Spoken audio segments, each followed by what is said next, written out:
തമിഴ് രാഷ്ട്രീയത്തിൽ ഏറ്റവും കൂടുതൽ കോളിളക്കം സൃഷ്ടിച്ച അണ്ണാഡിഎംകെയുടെ അവിടെ വിദ്യാർത്ഥി വിഭാഗത്തിന്റെ ആൾക്കാരാണ് ഈ സംഭവം നടത്തിയത്.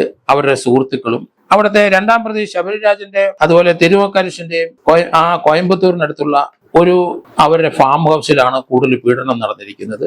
തമിഴ് രാഷ്ട്രീയത്തിൽ കോളിളക്കം സൃഷ്ടിച്ചത് തന്നെയല്ല, അവിടുത്തെ ചെറുപ്പക്കാരായ ഇവര് യഥേഷ്ടം തങ്ങളെ വിദ്യാർത്ഥിനികളെ അല്ലെങ്കിൽ പെൺകുട്ടികളെ തങ്ങളുടെ കാറിൽ വലിച്ചു കയറ്റി അവരെ കാറിലിട്ട് പീഡിപ്പിക്കുകയും അതിന്റെ ദൃശ്യങ്ങൾ അവർ ചിത്രീകരിക്കുകയും ചെയ്തു.